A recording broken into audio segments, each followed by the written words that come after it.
বাহ, এটাই তাহলে ব্যস্ততা? আমাকে ফোন না করার কারণ? মায়া, তুই এখানে কি করে? তোর ভাইয়ের ব্যস্ততার কারণ জানতে এসেছি, যার জন্য আমার সাথে কথা বলা পর্যন্ত তার কাছে সময় নেই। মায়া কি বলছে এগুলো? কি ব্যস্ততা থাকবে? সেটা তো দেখতেই পাচ্ছি, কি ব্যস্ততা। মামা তো বোনের সাথে। মায়া তুমি ভুল বুঝছো, ও শুধু আমাদের মামাতো বোন। তুমি যা ভাবছো তার কিছুই না। আমি ভুল বুঝছি? বারবার ফোন করেছি, ঢুকেনি। কতটা চিন্তায় ছিলাম জানো? ঘন্টার পর ঘন্টা কোনো খোঁজ নাওনি। এখন এখানে এসে দেখি তুমি আরেকজনের সাথে। এটা কি আমার ভুল বোঝা? মায়া প্লিজ আমার কথা শোনো। রাতে ফেসবুকে মজা করে একটা অচেনা মেয়েকে এসএমএস দিলাম, আপু আমাকে বিয়ে করবেন? দেওয়ার পর বুকটা ধুকপুক করতে লাগলো। একবার ভাবলাম কেটে দিই, কিন্তু পরের বার ভাবলাম মেয়েটা তোমাকে চেনে না, আমি মেয়েটাকে চিনি না, তাহলে সমস্যা নেই। কিছুক্ষণ অপেক্ষা করার পর মেয়েটি আমাকে বলল।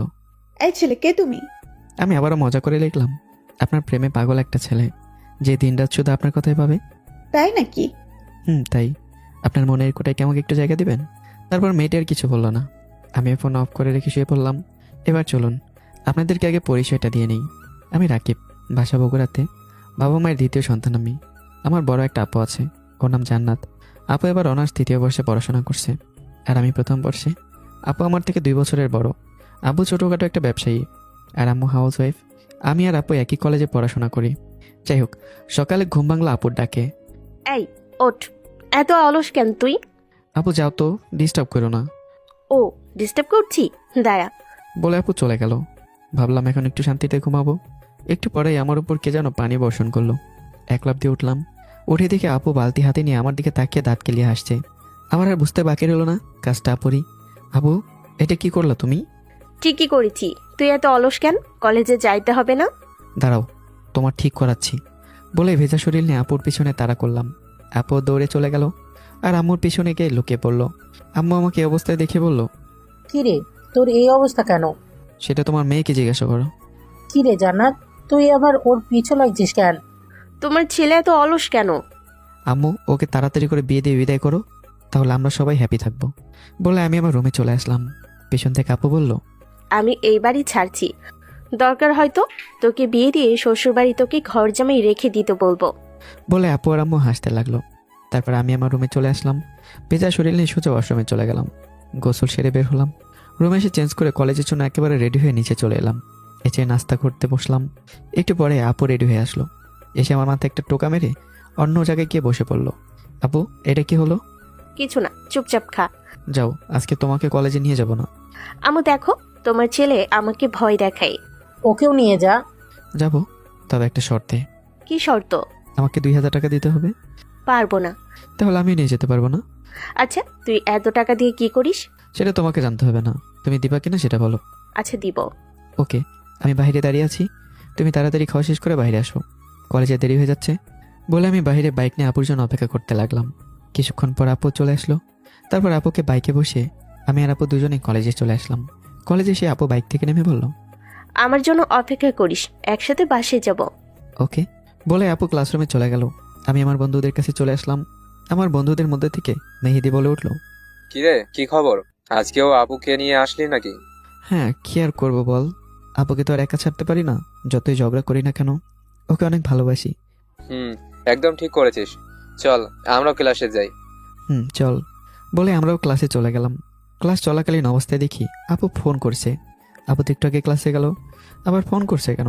কোনো বিপদ হলো না তো আবার? তাই ফোনটা রিসিভ করলাম। আপু কি হয়েছে বল। আপু চুপ করে আছে। হ্যালো আপু। আপু এবারে চুপ। আপু কথা বলছো না কেন, কি হয়েছে বলো? অন্য সাইড থেকে আপুর কোনো আওয়াজ শুনতে পেলাম না। এবার আমার ভয় হতে শুরু করলো, নিশ্চয়ই কোনো সমস্যা হয়েছে। তাই কোনো কথা না বলে সোজা ক্লাস থেকে দৌড়ে বের হলাম। পেছনে স্যার অনেক ডাকাডাকি করলো, কিন্তু আমি কোনো পাত্তা না দিয়ে সোজা আপুর ক্লাসরুমে দৌড়ে চলে এলাম। এসে সোজা ক্লাসরুমে ঢুকে পড়লাম। আপু, ক্লাসে সবাই আমার দিকে এক ঝটকে তাকালো। আর আপুর ক্লাসে যে ম্যাম ক্লাস নিচ্ছে সেটাও খেয়াল করিনি। ম্যাম আমাকে একটু রাগি সুরে বলল, এই ছেলে, কে তুমি? ম্যামের কথায় কোনো উত্তর না দিয়ে আবারও বললাম, আমার আপু কোথায়? কে তোমার আপু? জান্নাত। জান্নাত, জাস্ট সেট আপ। তারপর আপু দাঁড়িয়ে পড়লো আর আমাকে বলল, কি রে, কি হয়েছে? তুই এখানে কেন? ফোন দিয়ে কথা বলছো না কেন? তাই অনেক ভয় লাগছে। কখন ফোন দিলাম? আমি তো ফোন দিইনি। ওকে, ফোন চেক করো। তারপর আপু ফোন চেক করে দেখলো সত্যিই কল আসছে। তখন আপু বলল, সত্যি বলছি, কেমনে কল গেছে আমি জানি না। ওকে, ক্লাস করো, শেষ হলে ফোন দিও। Okay. Sorry ma'am, you can continue বলে আমি বাইরে চলে আসলাম। আর ক্লাসে গেলাম না, এখন আর ভালো লাগছে না। তাই ক্যাম্পাসে গিয়ে চুপচাপ এক জায়গায় বসে ফোন চাপতে লাগলাম। দেখি কালকে সে মেয়েটা অনলাইনে আছে, তাই আমি SMS দিলাম, আসসালামু আলাইকুম মনের রানী। একটু পরে মেয়েটা সিন করলো আর রিপ্লাই দিল, ওয়ালাইকুম আসসালাম। সেদিন তো না বলে ফাঁকি দিয়ে চলে গেলেন। কি বললাম না? ওই যে আপনার মনের কোটায় আমাকে একটু জায়গা দেবেন কি? তোমাকে তো আমি চিনিই না। তারপর দেখলাম দূরে আমার বন্ধুরা আমার দিকে আসছে। ওদের এখন কিছু জানতে দেওয়া যাবে না। ওকে ভাই, পরে কথা বলবো বলে ডাটা অফ করে অফলাইনে চলে গেলাম। বন্ধুরা সব আমার কাছে চলে আসলো। তারপর বসতে বসতে মেহিদা আমাকে জিজ্ঞাসা করলো, কিরে, ক্লাস থেকে এভাবে ছুটে বের হয়ে আসলি কেন? সবাই তো আমরা অবাক হয়ে গেছি। তারপর তাদের সব কথা খুলে বললাম। কিছুক্ষণ পর দেখে আপুর ক্লাসও শেষ হলো। আপু আর তার সাথে একটা মেয়ে, সম্ভবত আপুর বান্ধবী হবে, তার আমার কাছে আসলো আর বলল, কি রে, আর ক্লাসে যাসনি? না আর ভালো লাগেনি। ও, ওর সাথে পরিচিত হ। এর নাম মায়া। আর মায়া, এ হচ্ছে আমার ছোট ভাই রাকিব। হাই আপু। হাই। আপু চলো বাসায় যাবে না? কিন্তু তার আগে আমার খুব ক্ষুধা পাইছে, চল ক্যান্টিন থেকে খেয়ে আসি। ঠিক আছে চলো বলে আমি আমার বন্ধুদের থেকে বিদায় নিলাম। তারপর সেখান থেকে আমি আর আপু আর মায়া আপু ক্যান্টিনে চলে আসলাম। ক্যান্টিনে এসে বসে আপুকে বললাম, কি খাবে আপু? যা খুশি অর্ডার দে। কোথা তোমার লাগছে, আমার না, তো তুমি অর্ডার দাও। তারপর আপু তার ইচ্ছে মতো অর্ডার করলো। মায়া আপু হালকা কিছু অর্ডার করলো। আমি শুধু একটা কোক অর্ডার দিলাম। খাওয়ার সময় দেখি মায়া আপু আমাকে আর চোখে লুকে লুকে দেখছে। আমি মনে মনে ভাবলাম, ব্যাপার কি, এভাবে আমাকে দেখছে কেন? কোনো গন্ডগোল আছে নাকি? প্যান্টের চেনটেন আবার খোলা নেই তো? আমার আবার আক্কেল টাক্কেল খারাপ। যাই হোক, আস্তে করে নিচে তাকালাম, কিন্তু না তো, চেন তো ঠিক জায়গায় আছে। তাহলে এই রহস্যময় হাসির কারণ কি? যাই হোক, আমি এত কিছু ভাবছি কেন বলে অন্যদিকে তাকালাম। তারপর খাওয়া শেষে বিল পেমেন্ট করে আপু মায়াপুর থেকে বিদায় নিল। খাওয়ার সময় আবার আমার দিকে তাকিয়ে হালকা হাসি দিল। আবারও আমি রহস্যের মতো পড়ে গেলাম। যাই হোক, আমি আবার বাইক নিয়ে আপুকে নিয়ে সোজা বাসায় চলে আসলাম। এসে রুমে চলে গেলাম। ফ্রেশ হয়ে দুপুরের খাবার খেয়ে নিলাম। তারপর আবার নিজের রুমে এসে লম্বা ঘুম। উঠলাম একদম সন্ধ্যার পর। ফ্রেশ হয়ে বই নিয়ে আপুর কাছে পড়তে গেলাম, কারণ সন্ধ্যার পর আপুই আমাকে পড়ায়। রুমে নাম দিলাম, আপু আসবো? আয়। তারপর আপুর রুমে ঢুকে সোজা পড়ার টেবিলে বসে পড়লাম। আপু আমাকে 1 ঘন্টা পড়ালো। পড়া শেষ, চলে আসতে যাব এমন সময় আপু পেছন থেকে ডাক দিয়ে বলল, রাকিব তারা। কি আপু, কিছু বলবা? হুম। ওকে বলো, কি বলবা? তুই আমার কাছে সকালে 2000 টাকা চাইছিলি না, এই নে টাকা। বলে আপু আমার দিকে 4টা 500 টাকা নোট ধরিয়ে দিল। আমি অনেক খুশি হয়ে টাকাগুলো নিলাম। থ্যাংক ইউ আপু। তুই যে সবার থেকে এরকম ধাপ্পা দিয়ে টাকা নিস, এত টাকা দিয়ে তুই কি করিস বলতো? সেটা তোমার না জানলেও চলবে, বাই। বলে আমি আপুর রুম থেকে চলে আসলাম। কিছুক্ষণ পর আম্মু রাতের খাবার খাওয়ার জন্য রেখে গেল। সবার সাথে নিচে গিয়ে রাতের খাবার খেয়ে নিলাম। তারপর নিজের রুমে গিয়ে একটু রেস্ট নিলাম। ঘুম ধরছে না, অনলাইনে গেলাম। গিয়ে তো আমি অবাক হয়ে গেলাম, কারণ অনলাইনে সে মেয়েটি SMS করেছে। ওহো, আমার বাবুটা কত কিউট। তাই আমি রিপ্লাই দিলাম, কি বলছেন ওগুলো? কে আপনার বাবু? কেন? তুমি তো সেদিন বলেছো আমাকে তুমি বিয়ে করবে। সেদিন তো আমি মজা করেছিলাম। মজা করো আর যাই করো, এখন আমি তোমাকেই বিয়ে করব। দেখুন, এইসব মজা করবেন না, আর সেদিনের জন্য সরি। ওহো, বাবুটা আবার রাগও করে দেখছি। রাগ করলে তো আমার বাবুটাকে আরো বেশি কিউট লাগে। কে বাবু? আমি আপনার কোন জন্মের বাবু? আর এত বাবু বাবু করছেন কেন? তুমি তো আমার বাবুই। বাবু বাচ্চাদের বলে। আর আমার বয়স জানেন? কত শুনি? 23 বছর। মিথ্যা বললে তোর খবর আছে। তোর বয়স তো 18। আমি জানি না ভাবছিস? হায় রে, এ কেমনে জানলো? পুরাই মান সম্মানের ফালুদা হয়ে গেল ভাবনি থেকে। দূর, 18 না 19। হ্যাঁ, ওই একই হলো। আর আমার বয়স জানো? কত? 21। যা, এ তো আমার সিনিয়র হয়ে গেল।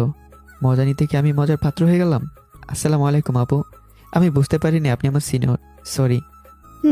ওয়ালাইকুম আসসালাম। এখন এগুলো বললে হবে না পিচ্ছি, এখন আমার তোমাকেই লাগবে। বাই আপু। ওই চলে গেলে আজকে তোর বাড়ি হামলা করব। এসব ঢব আমাকে দিয়ে লাভ নেই, আপনি তো আমাকে চেনেন না। এত লাফিও না আমার কিউট বাবুটা। আবার বাবু? আর লাফাবো না কেন শুনি? কারণ আমি তোমাকে চিনি, আর তোমার বাসাও খুব ভালো করে চিনি। কি করে? এই সত্যি করে বলেন তো আপনি কে? আমার নাম মায়া। হায় হায়, আমি তো চমকে উঠলাম। বুকের মধ্যে দুপোকানিটা চক্রবৃদ্ধি হারে বাড়তে লাগলো। কোন মায়া? এখন এই তুতলাচ্ছ কেন বাবু? বলেন না কোন মায়া। কয়টা মায়াকে চিনো তুমি? কথা না করিয়ে বলে ফেলেন কোন মায়া। আমি তোমার আপুর বান্ধবী মায়া। কাম সারছে, যা সন্দেহ করছিলাম সেটাই। ক্যাম্পাসের হাসির রহস্যের কারণে এবার জানতে পারলাম। এটা যদি আপুকে বলে দেয় তাহলে আমার উপরে যাও কনফার্ম। সরি আপু, আমি বুঝতে পারিনি। আমাকে ক্ষমা করে দেন। ওই, কে তোর আপু? আর একবার আপু বললে তোর খবর আছে। আপুর বান্ধবী তো আপুই হয়। তোর আপুকে তুই সারাদিন আপু বল, সমস্যা নেই, কিন্তু আমাকে আপু বললে তোর খবর আছে। তাহলে কি বলবো? বেবি, জান, সোনা, কলিজা, বউ, এগুলো ডাকবি। আমি পারবো না, আপনি আমার অনেক সিনিয়র। কি বললে? পারবে না? না। ঠিক আছে, আমিও কাল তোমার আপুকে সব কথা বলে দিব। যা, যেটার ভয় করলাম সেটাই হলো। শুরু করে দিল ব্ল্যাকমেল। কোন আক্কালে যে সেদিন মজা করতে গিয়েছিলাম আল্লাহ ভালো জানে। ধ্যাত, ভালো লাগে না। এই না না, প্লিজ আপুকে কিছু বললেন না, আপু আমাকে মেরে ফেলবে। তাহলে তুমি আমাকে ওইসব নাম ধরে ডাকো, তাহলেই আর বলবো না। কেক মাইন্ডকে চেপে পড়লাম রে বাবা। একদিকে আপু, আরেকদিকে আপুর বান্ধবী। কি যে করি, কিছুক্ষণ ভেবে টাইপ করতে করতে লিখলাম, আচ্ছা ট্রাই করব। ট্রাই কি? তুই এখনই করবি, করতেই হবে, এখনই ডাক। জান। আহা কিউটি, কেমন মিষ্টি শোনালো, আমি তো অজ্ঞান হয়ে যাব। আজকের মতো ঠিক আছে আমার বাবুটা। প্লিজ আমার আপুকে কিছু বললেন না। আচ্ছা, বলবো না। আচ্ছা, আপনি জানলেন আমি সেই ছেলে? আসলে আজকে কলেজে তোমার আপু আর আমি একসাথেই বসেছিলাম। তোমার আপুর ফোন ঘাটাঘাটি করতেই তোমার আইডি সামনে চলে আসে। তোমার আপুকে জিজ্ঞেস করতেই ও বলে তুমি নাকি ওর ছোট ভাই হও, এই জন্যই চিনি। ও আচ্ছা। আর তখন ক্লাসে তোমার আপু তোমাকে ফোন করেনি, আমি মিসড কল দিয়েছিলাম কেন? তোমার নাম্বার নেওয়ার জন্য। কোনটা তোমার নাম্বার সেটা শিওর হওয়ার জন্য। কিন্তু তোমার আপুকে তুমি এত ভালোবাসো জানতাম তোমার আপুর মতোই আমাকেও এতগুলো ভালোবাসবে। বুঝেছো পিচ্ছি বাবু? আপনার এই চক্করে আপু জানতে পারলে আমাকে মেরে ফেলবে। কিচ্ছু হবে না, আমি আছি না, আমি সব সামলে নিব। আপু আবার আব্বু আম্মুকে বললে আমাকে অনেক বকবে। বললাম তো কিচ্ছু হবে না, আমি আছি তো। এখন লক্ষ্মী বাবুর মতো ঘুমিয়ে পড়ো। Okay bye. ওই, বাই মানে? বাই মানে বাই, আপনি তো ঘুমোতে বললেন। তোকে এইভাবে যাইতে বলছি? তাহলে কেমনে যাব? আমাকে কিসকে দিবে শুনি? কিসের কিস? এটা তো কথা ছিল না। এত কিছু জানি না, তুই দিবি মানে দিবি, না হলে কিন্তু। থাকার ভয় দেখাতে হবে না, দিতেছি। কল দিলাম। দেন। বলে কিছুক্ষণ পর অন্য নম্বরে কল আসলো। বুঝতে পারলাম এটাই ওর নাম্বার। কল রিসিভ করলাম, করতে ওপাশ থেকে মায়া বলে উঠলো, তো আমার কিউট বাবুটা, এখন কিসটা দাও। আচ্ছা কিন্তু এভাবে? আরে বোকা, ফোনের উপাশে আমি আছি। চোখ বন্ধ করো আর কল্পনা করো আমি তোমার একেবারে সামনে দাঁড়িয়ে আছি। এখন শুধু একটা ছোট্ট কিস দিবা, বুঝলে? আমি কিছু বলার আগেই বুকটা ধরফর করতে শুরু করলো। ভয়, লজ্জা আর এক অদ্ভুত উত্তেজনা মিলে গলা স্বর আটকে গেল। মায়া আবার বলে উঠলো, প্লিজ, শুধু একবার, আমি তোমাকে অনুভব করতে চাই। কেমন যেন ঝাপসা হয়ে গেল সবকিছু। আমি আস্তে করে ফোনটা ঠোঁটের কাছে নিয়ে নীরবে একটা শব্দ করলাম। ও পাশে হঠাৎ নিস্তবতা। তারপর মায়ের দীর্ঘ নিঃশ্বাস বেশি এলো কানে। উফ, আমি তো শেষ। আমার পিচ্ছি বাবুটা, আজকে তোমার ওই ছোট্ট কিসটাই আমার হৃদয় পথে চিরদিনের জন্য লিখে দিল তোমার নাম। আমি এখন ঘুমোতে গেলাম। ওকে, যাও বাবুটা। আমাকে বাবু বলবে না আপুর সামনে। সেটা দেখা যাবে। ওকে বাই বলে কলটা কেটে দিলাম। আর কিছুক্ষণ এমের সাথে কথা বললে আমাকে পাগল করে দিত। তারপর ফোন রেখে তাড়াতাড়ি ঘুমিয়ে পড়লাম। সকালে আপুর ডাকে ঘুম ভাঙলো। ঘুম থেকে উঠে ফ্রেশ হয়ে সকালে নাস্তা করে নিলাম। তারপর রেডি হয়ে আমি আপুর কলেজের উদ্দেশ্যে রওনা দিলাম। কিরে, এত জোরে বাইক চালাচ্ছিস কেন? আস্তে চালা, আমার ভয় লাগছে। কিছু হবে না, তুমি আমাকে শক্ত করে ধরো। তাও তুই আস্তে চালা। ওকে। আর কিছুক্ষণ পর আমি আপু কলেজে পৌঁছে গেলাম। আজকে একটু দেরি হয়ে গেছে, তাই সোজা ক্লাসে চলে আসলাম। আপু তার ক্লাসরুমে চলে গেল। ক্লাসে যেতে মেহেদি বলে উঠলো, কিরে, আজকে লেট কেন? আপু আস্তে করে বাইক চালাতে বললো, তাই আস্তে এলাম। তারপর আর কোনো কথা না বলে ক্লাসে মনোযোগ দিলাম। একে একে 3টা ক্লাস শেষ করার পর বাইরে ক্যাম্পাসে আমতলায় বসে আছি। একটু পর দেখি আপুরও ক্লাস শেষ হলো। আপু আর মায়াপু আমাদের দিকে আসছে। আমার বুক ধরফর করছে। যদি আপুর সামনে কিছু উল্টাপাল্টা বলে তাহলে আমি শেষ। আপু আর মায়াপু আমাদের সামনে আসতে আপু বলল, কিরে, ক্লাস শেষ? তোমার জন্য অপেক্ষা করছিলাম, চলো বাসায় যাব। না, আমার একটু মার্কেটে যেতে হবে, কিছু কেনাকাটা করব। ঠিক আছে চলো। কিন্তু মায়াও তো যাবে। আমি মায়াপুর দিকে তাকিয়ে দেখলাম ও হাসতেছে। আমি তাকানোর সাথে সাথে একটা চোখ টিপে দিল। তার মানে এসব তারই উস্কানি। কিন্তু আপু, বাইকে 3 জন বসলে তো ঠিকভাবে চালাতে পারবো না, আরো কষ্ট হবে, আর তোমাদেরও কষ্ট হবে। তুই মায়াকে নিয়ে যা, আমি রিক্সায় আসতেছি। কি বলো আপু, আমি পারবো না। তুমি আমার সাথে আসো, আর মায়াপুর রিক্সায় আসুক। আপু আমাকে হাত ধরে একটু দৌড়ে নিয়ে গেল। তারপর বলল, তুই কি পাগল হয়ে গেছিস? আমার একটা সম্মান আছে না? ওকে রিক্সায় দিলে আমি বাইকে গেলে ও কি ভাববে? ওর কাছে আমার সম্মান থাকবে? তাহলে তোমরা দুজনেই রিক্সায় আসো, আমি বাইক নিয়ে তোমাদের পেছনে আসছি। দরকার নেই, আমি যেটা বলছি সেটা কর। ঠিক আছে বলে আবার আপু আর আমি মায়াপুর কাছে চলে আসলাম। আপু মায়াপুকে বলল, মায়া, তাহলে তুই ওর বাইকে যা, আমি রিক্সা আসছি। ওকে দোস্ত। বলে আপু রিক্সা খুঁজতে চলে গেল। আপু যেতেই আমি মায়া আপুকে বললাম, এই আপনি আপুকে উস্কাইছেন তাই না? ঠিক ধরেছো আমার কিউট বাবুটা। বলে সে আমার গাল টানতে লাগলো। গাল ছাড়েন, আপু দেখবে। দিতেছি, এত রাগ করতে হবে না। বাইকে চুপচাপ ওঠেন আর মাঝখানে এক হাত দূরত্ব বজায় রাখবেন। সেটা আমার ব্যাপার, তুমি চুপচাপ সোজা তাকিয়ে বাইক চালাও। বলে মায়াপু বাইকে উঠে পড়ল। তারপর আমি উঠলাম, বাইক স্টার্ট দিলাম। কিন্তু এ কি, মায়াপু আস্তে আস্তে আমার দিকে এগিয়ে আসছে। প্লিজ দূরে বসেন, মাঝখানে একটু ফাঁকা রাখেন, না হলে যদি কেউ দেখে কি মনে করবে বলুন তো? মায়াপু একটু মুখ টিপে এসে উত্তর দিল, দেখলে আমার কি, আমার বাবুটারে আমি ধরে আছি। দেখেন মজা করবেন না, সত্যি বলতেছি ফাঁকা রাখেন। আমি যতই বলছি আর উনি ততই ধীরে ধীরে আমার দিকে এগিয়ে আসছে। তারপর প্রথমে কাঁধ শুয়ে থাকলো, আবার পিঠে আলতো করে ভর দিল। এটা কি করছেন? কিছু না বাবু, আজকে সুযোগ পাইছি। আর এত জোরে চালাচ্ছ কেন? আমার ভয় লাগছে। আমি সোজা সামনে তাকিয়ে বললাম, ভয় পাওয়ার কিছুই নেই, ভালো করে পিছনে ধরেন। কিন্তু উনি আমার কথায় কর্ণপাতি করলেন না। হঠাৎ করে মায়াপা আমাকে শক্ত করে জড়িয়ে ধরলো। আমার বুকের সাথে ওর বুক চাপ পড়লো, কোমরে হাত দিয়ে আরও জোরে কাছে টেনে নিল। আমি থমকে গেলাম, মনে হলো বাইকের শব্দ থেমে গেছে, শুধু বুকের ভেতর ধরপর শব্দ হচ্ছে। আপু এইভাবে দৌড়ে না প্লিজ। মায়াপু মুখটা কানে নিয়ে ফিসফিস করে বলল, যত মানা করবে আমি তত জড়িয়ে ধরবো। এখন চালাও না বাবুটা। আমি গভীর নিঃশ্বাস নিচ্ছিলাম, বুঝে গেলাম আর মানা করে লাভ নেই। হাত শক্ত করে হ্যান্ডেল ধরে বাইক চালাতে লাগলাম। অবশ্য আমারও ভালো লাগছিল, কিন্তু মনে হচ্ছিল বাইক না, যেন আমি স্বপ্নের আকাশে উঠছি। মায়াপু আরও জোরে চেপে ধরলো। বাতাসের চুলগুলো আমার গালে লাগছিল, শরীরের প্রতিটা লোম কেঁপে উঠছিল। এত কাছে কেউ কোনোদিন আসেনি। কিছুক্ষণ পর আমরা মার্কেটে পৌঁছে গেলাম। বাইক থেকে নেমে একটু দূরে দাঁড়িয়ে আছি। মায়াপু আমার কাছে এসে আমার হাতের মধ্যে হাত দিয়ে কাঁধে মাথা রাখলো। আমি চোখ বড় বড় করে ওনার দিকে তাকালাম। এগুলো কি করছেন আপু? সবাই দেখছে, আর একটু পরে আপু আসবে, দেখলে কি হবে? ছাড়েন আমাকে। কি আবার আপু? আচ্ছা আপু বললাম না, তবুও ছাড়েন।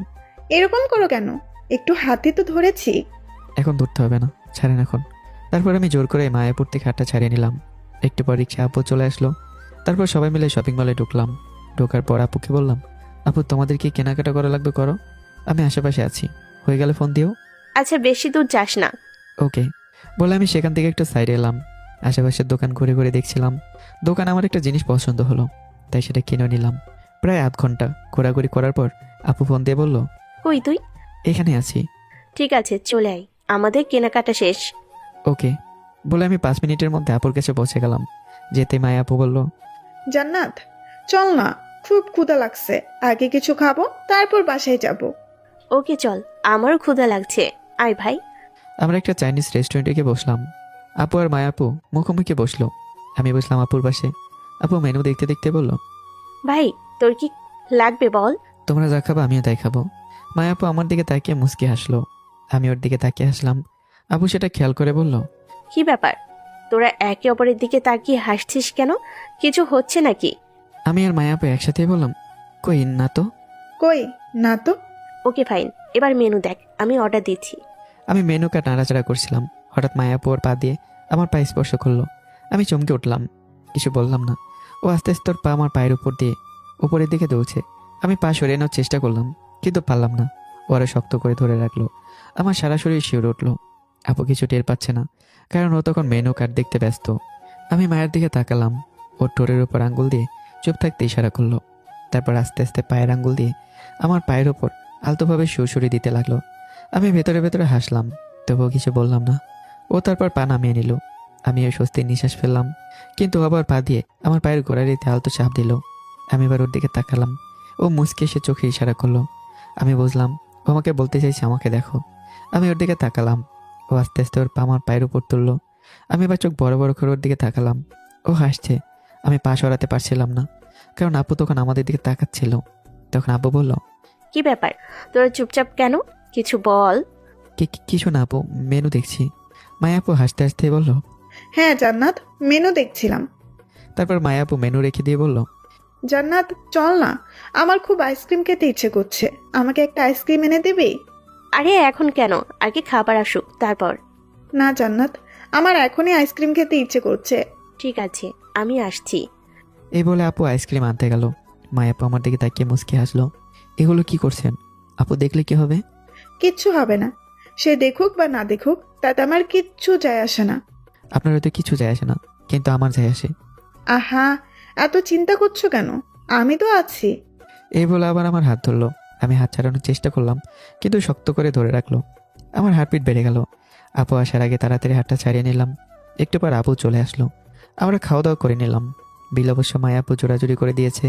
তারপর মায়াপুর থেকে বিদায় নিয়ে আমি আর আপু বাসায় চলে আসলাম। সন্ধ্যায় আপু আর আমি রুমে গিয়ে ফ্রেশ হয়ে চা খাচ্ছিলাম। আমি তখনও মায়াপুর কথা ভাবছিলাম। তার স্পর্শ, তার ইশারা সব আমার মাথায় ঘোরপাক খাচ্ছিল। এমন সময় আপু বলল, কি রে, আজ খুব চুপচাপ কেন? কই না তো, এমনিতে টায়ার্ড লাগছে। হ্যাঁ, আজ অনেক ঘোরাঘুরি হয়েছে। আপু আর কোনো কথা বললো না। আমরা দুজনেই চুপচাপ বসে চা শেষ করলাম। আমি রুমে এসে শুয়ে পড়লাম। চোখ বন্ধ করলেই মায়াপুর মুখটা ভেসে উঠছিল। তার স্পর্শের শিহরণ এখনও যেন আমার পায়ে আর হাতে লেগে আছে। কিছুক্ষণ পর আমার ফোন বেজে উঠলো। দেখি মায়াপুর ফোন। আমি একটু অবাক হলাম, এত তাড়াতাড়ি আবার কেন ফোন দিল। আপু তখন পাশের রুমে ছিল, তাই আমি নিশ্চিন্তে ফোনটা রিসিভ করলাম। হ্যালো। কি ব্যাপার, ফোন ধরতে এত দেরি কেন? কিছু না, ও রুমে ছিলাম, ফোন সাইলেন্ট করেছিল। ও আচ্ছা, কি করছো এখন? কিছু না, শুয়ে আছি। আমি জানি তুমি আমার কথাই ভাবছো। আপনার কথা ভাবতে আমার বয়ে গেছে। তাহলে এখন থেকে শুধু আমার কথাই ভাববা। কেন ভাববো আপনার কথা? কারণ এখন থেকে আমিই তোমার জীবনের সব। তুমি আমার পিচ্ছি জামাই, আর আমি তোমার সিনিয়র বউ। প্লিজ এগুলো বললেন না। আপু জানতে পারলে বাসায় বলে দেবে। আর মানুষ কি বলবে? আমি তো আপনার ছোট্ট। মানুষের কথাই আমার কিছুই যায় আসে না। কিন্তু আমার আসে। কিছুই হবে না আমার কিউট বাবুটা। আমি আছি না তোমার পাশে? আমাকে বাবু বাবু বলবেন না তো, আমি বাবু না। তুমি তো আমার বাবুই। সত্যি করে বলো তো, আমার কথা কি ভালো লাগে না? এ কি বলছেন আপনি? আপনি তো আমার বোনের বান্ধবী। আর তাছাড়া আর তাছাড়া কি, আমি দেখতে সুন্দর না? আমার হাসিটা তোমার ভালো লাগে না? এসব কি বলছেন? এসব কি বলার মতো কথা? আমার পিচ্ছি জামাইটা কত লাজুক, কিন্তু তোমার ওই লাজুকতাটাই তো আমার ভালো লাগে। প্লিজ আপু এমন করেন না। আমি আপনার থেকে অনেক ছোট। আবার আপু? আচ্ছা আপু না, তবু আমি আপনার থেকে ছোট। আরে বাবা, তাতে কি হয়েছে? প্রেম কি বয়স দেওয়া হয় নাকি? আমার এই পিচ্ছি জামাইকে আমি মনে মনে অনেক আগেই ভালোবেসে ফেলেছি। তুমি আমার আর আমি তোমার। শুধু এখন সবার সামনে স্বীকৃতি বাকি। ধুর। ওফ, এত মিষ্টি করে ধুর বললে তো আরো বেশি করে বলতে ইচ্ছে করে। এই যে আমার কিউট বাবুটা এখন থেকে শুধু আমাকে নিয়েই ভাববে। আর রাতের বেলা তোমার স্বপ্নেও আমি আসবো, দেখে নিও। ধুর, আর কথাই বলবো না আপনার সাথে। ওরে বাবা, আমার পিচ্ছি জামাইটা রাগ করেছে? রাগ করলে তো তোমাকে আরো বেশি মিষ্টি লাগে। আমার সোনা বাবু, রাগ করো না। আমি রাখি, আমার ঘুম পাচ্ছে। ওকে বাবুটা, ঘুমাও। আর আমাকে এই স্বপ্নে দেখো। আমি আর কিছু বললাম না, ফোন কেটে দিলাম। সেদিন একটা মজা করতে গিয়ে পড়েছি বিপদে। তারপর ফোন রেখে ঘুমের দেশে হারিয়ে গেলাম। সকালে ঘুম ভাঙলো, চোখ মিলে আমি তো হা হয়ে গেলাম। কারণ চোখ মিলে দেখি মায়া আপু আমার সামনে। আমার গাল থেকে তার ঠোঁটের দূরত্ব মাত্র 1 ইঞ্চি। আমি চোখ বড় বড় করা অবস্থায়, কি করছেন আপনি? তখনই মায়া আপু আমার দিকে লজ্জা নিয়ে তাকালো। তারপর কি যেন একটা ভাবলো, ভেবে ব্যাপার নির্লজ্জের মতো উত্তর দিল, যখন ঠোঁট নিয়েই গেছি আর ধরা পড়েই গেছি, তখন কিস করেই যাই। বলে আমাকে কথা বলার কোনো সুযোগ না দিয়ে সরাসরি তার ঠোঁট আমার গালে চুম্বকের মতো বসিয়ে দিল। আমি তো হয়ে আছি, শরীর আমার পাথর হয়ে গেছে। আমি শুধু ভাবছি কেউ না আবার দেখে ফেলে। 2 মিনিট এভাবেই কেটে গেল, কিন্তু মায়াপু কিছুতে আমার গাল ছাড়ছে না। আমি একরকম জোর করে মায়াপুকে আমার থেকে ছাড়িয়ে নিলাম। তারপর বিছানা ছেড়ে লাফ দিয়ে উঠে অন্য ছেড়ে চলে গেলাম। এগুলো কি করছেন? কেউ যদি দেখে ফেলতো, আজ আমার খবর করে দিত। কেউ দেখতো না, কারণ সবাই নিচে। আমি দেখে এসেছি। বাই দ্য ওয়ে, আপনি এত সকালে আমাদের বাড়িতে কি করছেন? কেন, আমার বান্ধবীর বাড়িতে আসতে পারি না? অবশ্যই আসতে পারেন, কিন্তু আপনি আমার রুমে এসেছেন কেন? আমার জামাইকে দেখতে এসেছি, একটু আদর দিতে এসেছি। আর আমার রুম করছো কেন বাবু? কিছুদিন পর তো এটা আমারও রুম হয়ে যাবে। আপনার জামাইকে দেখা শেষ? তাহলে এখন যান, আমি এখন ফ্রেশ হব। আর সবাই কি ভাববে? আমিও একটু ফ্রেশ হওয়া দেখি। এই আপনার লজ্জা শরম নেই? যান তো, বলে আমি জোর করে ওকে বের করে দিলাম। তারপর আসামে চলে গেলাম ফ্রেশ হতে। ফ্রেশ হয়ে নিচে চলে গেলাম। গিয়ে দেখি আপু, আব্বু, আম্মু আর মায়াপু আর আরও 2জন আঙ্কেল আন্টি গল্প করছে। মনে তো হচ্ছে মায়াপুর বাবা মা। আমাকে দেখে আম্মু বলল, আয় বস। আমি কি আম্মুর পাশে চুপচাপ বসে পড়লাম। তারপর আম্মু বলল, এই হলো মায়া, তোর আপুর বান্ধবী, আর পাশে ওর বাবা মা। আসসালামু আলাইকুম আঙ্কেল আন্টি।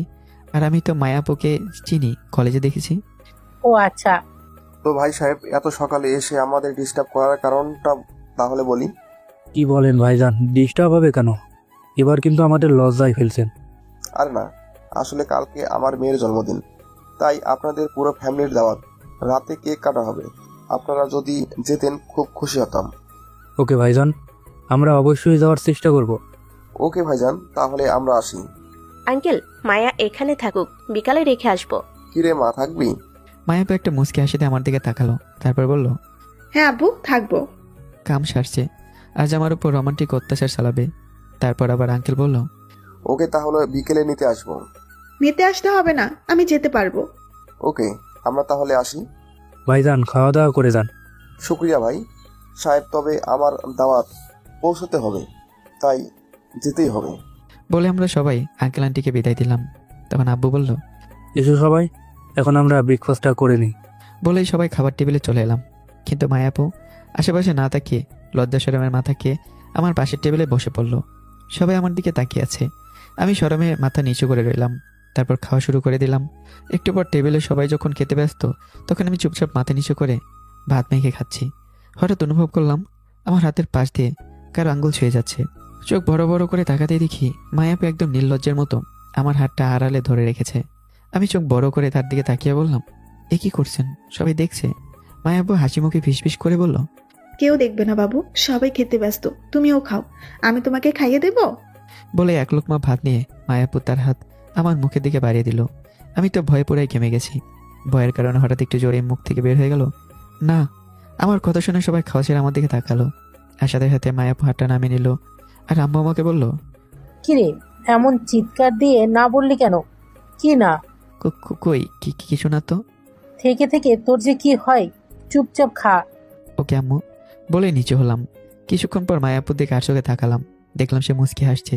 আমাকে বিপদে ফেলে এখন আশা হচ্ছে। আমি মাথা নিচু করে ভাবলাম, এই মেয়ে তো আমাকে শেষ করে দেবে একদিন। খাওয়া দাওয়া শেষ করে সবাই ড্রয়িং রুমে বসলো গল্প করতে, আর আমি এই ফাঁকে দৌড়ে আমার রুমে চলে আসলাম। একটু শান্তি পাবো ভেবেছিলাম, কিন্তু ভুল ভেবেছি। 2 মিনিট পর বান্দা এসে আমার রুমে হাজির। দরজা আস্তে করে খুলে আবার ঢুকে পড়লো মায়াপু। এই আবার চলে এলেন আমার রুমে? প্লিজ যান। এমনিতে খাবার রুমে সবাই আমাকে কি ভাবলো? মায়া হাসতে হাসতে দরজা ভেতর থেকে লক করে দিল। আমার আরো ভয় লাগতে লাগলো। কেউ কিচ্ছু ভাবেনি বাবু, আর এখন তো আমাদের প্রাইভেট টাইম বাবুটা। প্রাইভেট টাইম মানে? আপনি সত্যি পাগল হয়ে গেছেন। মায়াপু আমার দিকে এগিয়ে এসে আমার কাঁধে হাত রেখে বলল, পাগল হয়েছি, কিন্তু শুধু তোমার জন্য। বলে হঠাৎ আমার কাঁধে মাথা রেখে দাঁড়িয়ে রইল। আমার বুকের ভিতর ধরপড় করে উঠছে। আমি একরকম জোর করেই সরালাম, আপনি এভাবে কথা বলবেন না, কেউ জানলে সর্বনাশ হয়ে যাবে। মায়াপুর ঠোঁটে দুষ্ট হাসি নিয়ে বলল, সর্বনাশ হোক, কিন্তু আমি তোমাকে ছাড়া থাকতে পারবো না। বলে হঠাৎ আমার গালে আবার চুমু খেলো। আমি তো চমকে উঠলাম। আবার শুরু করলেন, তুমি তো একদম মিষ্টি বাবুটা, চুমো না খেলে মন ভরে না। আমি রাগ দেখানোর চেষ্টা করে পারছি না। শরীর কেমন কাঁপছিল, ভেতরে ভেতরে একটা অদ্ভুত অনুভূতি কাজ করছিল। ঠিক তখনই বাইরে থেকে আপুর ডাক শোনা গেল, মায়া, কোথায় তুই? আমি আপুর কথা শুনে চমকে উঠলাম। আপু তো আমার রুমের দিকে আসছে, তাই আমি মায়াপুকে নিজের থেকে সারিয়ে নিয়ে তাড়াতাড়ি দরজা খুলে দিলাম, যাতে আপু সন্দেহ না করে। দরজা খুলতেই একটু পর আপু আমার রুমে ঢুকলো আর মায়াপুকে দেখতে পেল। তখন আপু মায়া আপুকে বলল, কি রে, তুই আমার ভাইয়ের রুমে কি করিস? আমি তো তোকে সারা বাসা খুঁজে বেড়াচ্ছি। আমি তো ভয় একবার আপুর দিকে আর একবার মায়াপুর দিকে তাকাচ্ছি, কিন্তু মায়াপু বরাবরের মধ্যেই মাথা ঠান্ডা রেখে হাসি মুখে উত্তর দিল, আরে তেমন কিছু না, তোদের বাড়ি ঘুরে দেখছিলাম, তাই তোর ভাইয়ের রুমেও ঘুরে ঘুরে দেখছিলাম, আর তোর ভাইকে বলছিলাম রুমটা অনেক সুন্দর। ও আচ্ছা, আর দেখতে হবে না, চল আমার রুমে। চল। বলে আপু চলে গেল। আর মায়াপু যাওয়ার সময় ফিস করে বলে গেল, কিস করতে চাইলাম কিন্তু হলো না, সমস্যা নেই, জন্মদিনে সুদে আসলে তুলে নিব। বলে একটা চোখ টিপি দিয়ে রুম থেকে বেরিয়ে গেল। আমি মনে মনে ভাবলাম, কাম সারছে, জন্মদিনে যাওয়াই তো রিস্ক। এখন না গেলেও মায়াপু তুমুল কাণ্ড বাঁধিয়ে দেবে। এই কয়েকদিনে খুব ভালো করে বুঝতে পারছি, তাকে চিনেও গেছি। যাই হোক, পরে চিন্তা পরে, এখন তো বেঁচে গেছি। বলে আমি বিছানায় গায়ে দিলাম, কিন্তু এই স্বস্তিটা বেশিক্ষণ টিকলো না। হঠাৎ করে মোবাইলটা কেঁপে উঠলো। স্ক্রিনের দিকে তাকাতে দেখি মায়াপুর মেসেজ। জন্মদিনে সুদে আসলে চুমনের হুমকিটা এখনো মাথায় ঘুরছে। ভয় ভয় মেসেজটা ওপেন করলাম। মেসেজে লেখা, কালকে সারপ্রাইজ আছে, রেডি থেকো। আমার বুক ধরপড় করা শুরু করলো। এই মেয়েটার মনে কি আছে কে জানে। আমি কোনো উত্তর দিলাম না, কারণ জানি উত্তর দিলে আরও 1000টা প্রশ্ন করবে। দুপুরে খাওয়া শেষ করে আমি সোফায় বসে অনেকক্ষণ টিভি দেখলাম। একটু পর আপু আর মায়াপু আসলো, কিন্তু অনেক চুপচাপ আর মন খারাপ করে আছে। আমি ভেবেছিলাম মায়াপুর পাগলামো বুঝি শেষ হয়েছে। মায়াপুর এরকম থাকা দেখে আব্বু জিজ্ঞাসা করে ফেললো, কিরে মা, তোর কি মন খারাপ? এমন মন মরা হয়ে আছিস কেন? আসলে আঙ্কেল, আমার বাড়ি যেতে এত দূরে একা একা আমার ভয় করছে, তার মধ্যে আবার সন্ধ্যা হয়ে আসছে। মায়াপুর কথা শুনে আমার বুকটা ধুক করে উঠলো। আমি জানি এই মেয়েটা আমাকে বিপদে ফেলবে, কিছুতে একটা চক কষছে। হ্যাঁ, এটা তো ঠিক বলেছিস। একা একটা মেয়ে সন্ধ্যার সময় যাওয়া ঠিক হবে না। তাহলে তুই এক কাজ কর, রাগিব তোকে বাইকে করে দিয়ে আসুক। মায়াপু খুশিতে বলে উঠলো, ঠিক আছে আঙ্কেল, আপনি যা বলবেন। আমি তো শুনে অবাক হয়ে গেলাম। মায়াপু চালাকির সাথে তার পরিকল্পনা কার্যকর করলো। এতক্ষণ মন খারাপের কারণ জানতে পারলাম, আর আব্বু তার ফাঁদে ফা দিল। তারপর আমি বললাম, আব্বু আমি কেন, ও তো একা যেতে পারে। ও একটা মেয়ে, কেমনে যাবে? তুই যাবি ওর সাথে, ব্যাস, এটাই শেষ কথা। বলে আব্বু আমার দিকে তাকে চোখ বড় বড় করলো। এমনিতে আমি আব্বুকে ভয় পাই, তার চোখ বড় বড় করতে দেখে আমি ভয়ে চুপসে গেলাম। তারপর মাথা নিচু করে বললাম, ওকে আব্বু। তারপর রেডি হয়ে বাইক নিয়ে আমি আর মায়াপু রওনা দিলাম। সন্ধ্যার রাস্তা, তা একদম ফাঁকা। মায়াপু আমার পিছনে বসে আছে, কিন্তু তার কোনো সারা শব্দ নেই। আমার কেমন যেন অস্বস্তি লাগছিল। একদম চুপচাপ হয়ে আছেন কেন? কথা বললে রোমান্স করব কিভাবে? রোমান্স? বাইকে আবার রোমান্স কই থেকে আসলো? মায়াপু আমার কথায় কোনো কান দিল না। হঠাৎ সে আমার কোমর জড়িয়ে ধরলো। এইবার রোমান্স শুরু করি। এই কি করছেন? কেউ দেখলে কি ভাববে? তুমি কি ভাবো সেটা বলো। আমি কি ভাবি সেটা আপনার জানার দরকার নেই। ছেড়ে দিয়ে চুপচাপ বসেন আর আমাকে বাইক চালাতে দেন। তুমি চালাও, কে মানা করছে? কিন্তু আমার কাজ আমাকে করতে দাও। আপনার কি কাজ শুনি? কেন? তোমাকে ভালোবাসার কাজ। আমি এর কোনো কথা না বলে আরো জোরে বাইক চালাতে লাগলাম। মায়াপু আমার কোমর আর শক্ত করে জড়িয়ে ধরলো। হঠাৎ সে আমার গাড়ির কাছে মুখ এনে ফিসফিস করে বলল, আই লাভ ইউ, আমার পিচ্ছি কিউট বাবুটা। মায়ের কথায় আমার শরীর কেঁপে উঠল। আমি বাইকের গতি আরো বাড়িয়ে দিলাম, কিন্তু মায়াপু আমার সাথে এমনভাবে জড়িয়ে থাকলো যে আমার মনে হলো আমি আর একা নেই। আমরা মায়াপুর বাসার কাছাকাছি চলে এসেছি। মায়াপু বাইক থেকে নামলো, তারপর বলল, কাল আমার জন্মদিনে তোমার অপেক্ষায় থাকবো, বাই। বলে মায়াপু আমার গালটা তার হাত দিয়ে ছুঁয়ে আলতো করে একটা কিস দিয়ে বাসার ভেতর ঢুকে গেল। আমি এখন কিছুই বললাম না। তারপর আমি বাইক নিয়ে সোজা বাসায় চলে আসলাম। আসতে রাত হয়ে গেছে, তাই ফ্রেশ হয়ে খাওয়া দাওয়া করে নিলাম। রুমে এসে আর কিছু না করি তাড়াতাড়ি ঘুমিয়ে পড়লাম। খুব সকালে ঘুম ভাঙলো আপুর ডাকে। এই রাকিব, হুম। ওঠ। এত সকালে আমি উঠতে পারবো না। সকাল নেই স্যার, 9টা বেজে গেছে। আজকে তো কলেজে যাব না, তাই একটু ঘুমায় না প্লিজ। না, তুই এক্ষুনি উঠবি। কেন? ভুলে গেলি আজ মায়ের জন্মদিন, ওর জন্য গিফট কিনতে যাব, চল। তো তোমার বান্ধবী, তুমি যাও, আমি কি করব? আরে বাবা, আমি একা গেলে কি ভালো লাগবে? তাছাড়া তুই না থাকলে গিফট পছন্দ করতে পারবো না। আমি যেতে পারবো না। বেশি কথা বলবি না, চুপচাপ উঠে আয়। আমি আর কথা বাড়ালাম না। বুঝলাম আপুর এই জেদের কাছে হেরে যাওয়া ছাড়া কোনো উপায় নেই। অনিচ্ছা সত্ত্বেও বিছানা ছেড়ে উঠলাম। ফ্রেশ হয়ে তৈরি হতেই আপু তাড়া দিতে লাগলো। তারপর বাইক নিয়ে আমরা প্রথমে গেলাম একটা শপিং মলে। আপু বলল মায়ের জন্য একটা সুন্দর ড্রেস কিনবে। ড্রেসের দোকানে গিয়ে আপু আমাকে বিভিন্ন ড্রেস দেখে জিজ্ঞাসা করতে লাগলো, এটা কেমন? মায়াকে মানাবে না? আমি শুধু মাথা নাড়লাম। শেষ পর্যন্ত আপু নিজে একটা লাল রঙের ড্রেস পছন্দ করলো। ড্রেসটা হাতে নিয়ে বলল, এটা বলে মায়াকে খুব সুন্দর দেখাবে, তাই না? আমি শুধু একটা শুকনো হাসি দিলাম। আপু আমার মনের অবস্থা বুঝতে পারলো কিনা জানি না, কিন্তু সে খুব খুশি। এরপর আমরা গেলাম একটা জুয়েলারি শপে। আপু মায়ের জন্য একটা ব্রেসলেট কিনতে চাইলো। সেখানেও সে একই অবস্থা। আপু আমাকে জিজ্ঞাসা করলো, কোনটা ভালো হবে বলতো?